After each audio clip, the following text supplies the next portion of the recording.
নমস্কার বন্ধুরা, পুনরায় আমার চ্যানেলে স্বাগত। ইষ্টদেবের আশীর্বাদ আর তোমাদের ভালোবাসা নিয়ে আবারও একটা দিন শুরু করতে চলেছি। বেশ কিছুদিন ধরে আমার চ্যানেলে বেশ কিছুজন মানুষ আমার কাছে একটু আবৃত্তি পাঠ শুনতে চেয়েছে। তো আমি প্রথমে বলে রাখি, আমি কোনো পাঠিকা নই। ওই স্কুল লাইফে যা পাড়াতে যা স্টেজ প্রোগ্রাম করেছিলাম একটা দুটো, তো এর বেশি কিছু না। যাই হোক, আমি তাদের অনুরোধ আমি রাখার চেষ্টা করব বলেছিলাম। গতকাল ইউটিউবে একটা কবিতা আমার চোখের সামনে ভেসে আসে, তো সেটা আমার ভালো লাগে।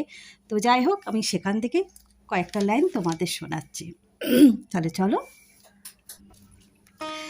বয়ঃসন্ধির মতো 40-এর পরের জীবনেরও একটা নাম থাকা উচিত। বুড়িও না, আবার ছুরিও না, অদ্ভুত একটা বয়স। বেশিরভাগ ক্ষেত্রে সংসারই 15-20 বছর ধরে। 2 সন্তানের মা হলেও মনের ভেতরকার কিশোরীটা কোথাও যেন রয়ে যায়। সেই মনের কিশোরীটাকে অগদমনের ক্লান্তিকর প্রচেষ্টা সব সময়। কারণ পরিবেশ পরিস্থিতির কাছে ছুরি হয়ে থাকাটা নিছক হাস্যকর। যা পাওয়ার ছিল, যা পাওয়া হয় নাই, মনটা সেই হিসাব নিয়ে বসে না চাইতেও। কত ব্যস্ত থাকা যায় সংসার, রান্না বান্না কিংবা অফিসে। দিন শেষে না পাওয়াগুলো কেমন খোঁচাতে থাকে। দিন শেষে মনে হয় কেউ থাকুক, কেউ শুনুক মনের সব কথা। হ্যাঁ, সব কথা, কোনো জাজমেন্ট ছাড়া। এইদিকে সংসার, বাচ্চা কাচ্চা করতে করতে জীবনটা বদ্ধহীন হয়ে যায়। সবাই যার যার জীবনে ব্যস্ত, কিংবা 40 পেরোনোর তারাও ব্যস্ততার নাটক করছে। 40 পেরোনো মেয়েটা একটা কঠিন রোগে ভোগে, নস্টালজিয়া। কারণে অকারণে শুধু পুরানো কথা মনে হয়। ফেলে আসা শৈশব, তারুণ্যের চঞ্চল মন, স্কুল, কলেজ, ইউনিভার্সিটি, সোনালি দিনগুলো। তার সাথে প্রথম দেখা, কখনো না পুরানো কত গল্প, বৃষ্টি, বিলাস, যে কিছু সময়ের জন্য নিজের হয়েছিল, যে কষ্ট দিয়েছিল কিংবা না চাইতেও যাকে কষ্ট দিতে হয়েছিল।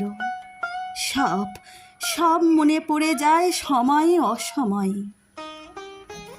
রাতের বেলা সব কাজ সেরে আয়নার সামনে দাঁড়ালে বড় অসুন্দর মনে হয় নিজেকে। চুল পড়ে অর্ধেক, মুখে বলি রেখা সবে আঁকি ঝুঁকি শুরু করেছে। একসময় মেদহীন শরীরটা স্বপ্নের মতো লাগে। পেটে স্টেচ মার্কের দাগ, সব মিলিয়ে ভীষণ অনাকর্ষক লাগে নিজেকে। সেই বিষণ্ণতা ঢাকতেই হয়তো শাড়ি গয়নায় মেতে থাকতে চাওয়া মেয়েদের। জীবনের অর্ধেকটা পার করে এসে 40 পেরানো মেয়েদের দুর্নিবার প্রেমের ইচ্ছা জাগে। না, প্রেম করার জন্য প্রেম নয়। মনে হয় কেউ থাকুক, কেউ শুনুক সব কথা।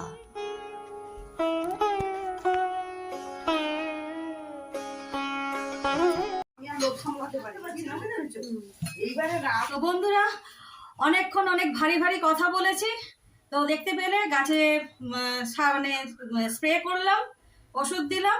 এখন চলে এসেছি রান্নাঘরে। এবার আজকে একটু ইচ্ছা আছে কাস্টার্ড বানাবো। ভারী করে দিয়েছি, তাই মন হালকা করার দায়িত্ব আমার। তা চলো আজকে কোথায় যাব দেখতে থাকো। তার আগে কাস্টার্ডটা বানাই। এই দুধ পড়লো।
দেখো মেয়েকে অফিস থেকে তুলে নিয়েছি, তো আমরা রওনা দিয়েছি। চলো তাহলে সাথে দেখতে থাকো। থাম্বনেল দেখে তো বুঝতেই পেরেছো কি কারণে যাচ্ছি, কিন্তু সারপ্রাইজ হচ্ছে কেউ জানে না মেয়ের সাথে যাচ্ছে। চলো।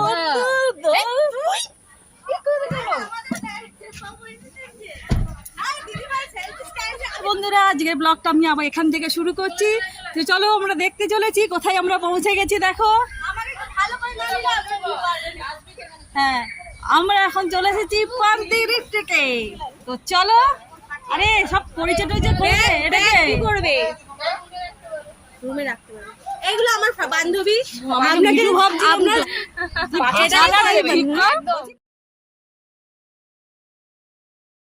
আমরা এখানে এসে একটু ফ্রেশ হয়ে নিলাম। ওইদিকে শুনতে পাচ্ছি বাবা মা এসে গেছে।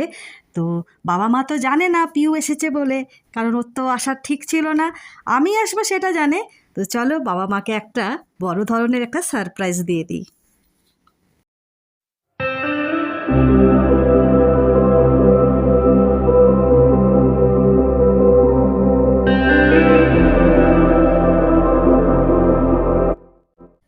গোধূলি বেলায় এত সুন্দর লাগছে চারপাশটা, চারিদিকে সবুজে ঘেরা, এত সুন্দর পরিবেশটা। চলো তোমাদের একটু ঘুরিয়ে দেখাই। আমার যখন এত ভালো লাগছে, তোমাদের না দেখালে হয়?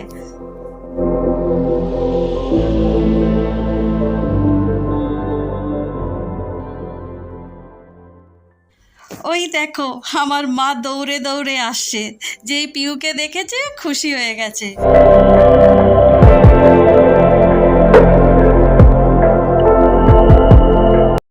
দেখো সব কটা বাচ্চা ওই সুইমিং পুলে গেছে।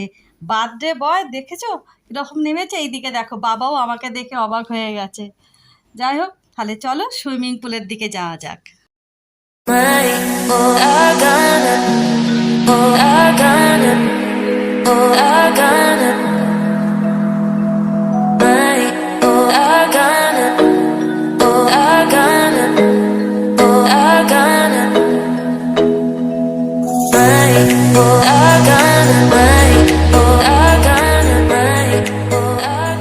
এই দেখো সব কটা বাচ্চা এই সুইমিং পুলে।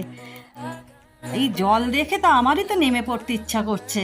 এইটা হচ্ছে আমার মেজ বোনের ছেলে, ছোট বোনও এসে গেছে। কি সুন্দর সব লাগছে। আর এদিকে আমরা 3 বোন এক জায়গায় হয়েছি। এ দেখছো, এই হচ্ছে আমার মেজ বোন। অনেক দিন পরে ওর সাথে আমার দেখা হলো। চলো, গল্পে জানা শেষই হচ্ছে না আমাদের। আর এইদিকে ভাইওর আমাদের ডাকতে চলে এসেছে, কারণ ওইদিকে কেক কাটিংয়ের টাইম হয়ে গেছে। চলো চলো তাহলে মূল পর্বে আসলে এতে তাহলে যাওয়া যাক।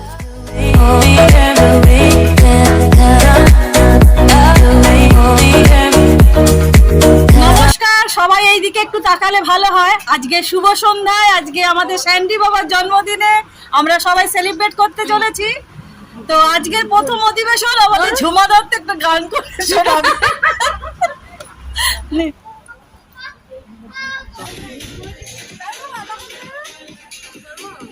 তো এই হচ্ছে আমার ভাইয়ের ছেলে, আমাদের স্যান্ডি বাবা। তো এরই আজকে বার্থডে।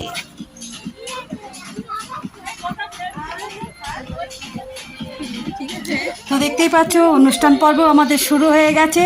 প্রথমে চা, পকোড়া, কফি এইসব দিয়ে শুরু হয়েছে, পরে কেক কাটিং হবে।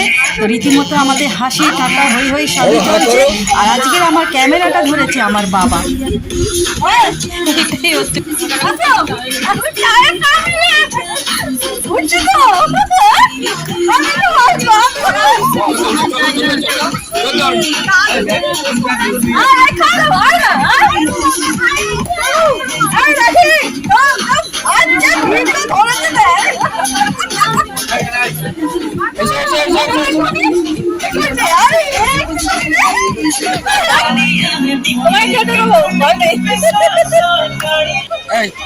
ওই মন্দির সেগুলা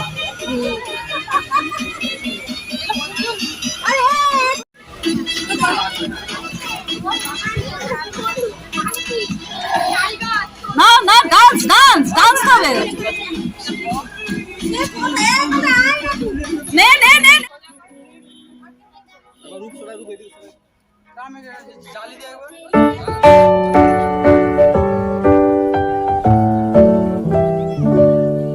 Happy birthday to you. Happy birthday to you. Happy birthday, happy birthday, happy birthday to you.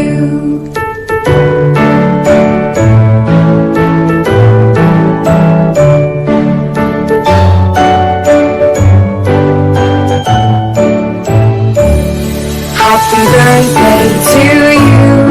Happy birthday to you. Happy birthday, happy birthday, happy birthday to you. Happy birthday to you. Happy birthday to you. Happy birthday, happy birthday, happy birthday to you. Happy birthday to you. Happy birthday to you. Happy birthday, happy birthday, happy birthday to you.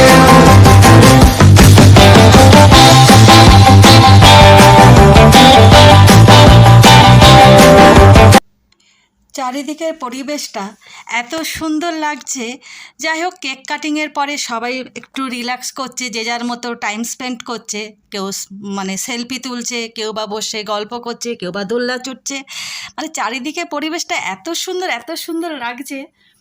তো যাই হোক, আমি একটু এখানকার সম্বন্ধে একটু বলে নিই। এটা হচ্ছে বাগনান বা দেউলটির একদম মাঝখানে, হাই রোডের উপরে। এটা ওয়ান ডে আউটিংয়ের জন্যে খুবই ভালো, বন্ধুবান্ধবদের সাথে বা ফ্যামিলিকে নিয়ে আসা যায়।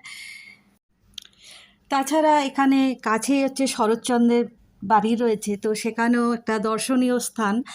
তো সব মিলিয়ে দারুণ পরিবেশ, ফ্যামিলিকে নিয়ে তো আসাই যায়। তার সাথে আরও মজার ব্যাপার, বাচ্চারা এলে এখানে ভীষণ আনন্দ করতে পারবে, কারণ এখানে দারুণ খোলামেলা জায়গা। আর বাচ্চাদের সমস্ত মানে খেলার ব্যবস্থাও রয়েছে। তাছাড়া এখানে সুইমিং পুল তো আছেই। তো তোমরা দেখলে এখানে বাচ্চা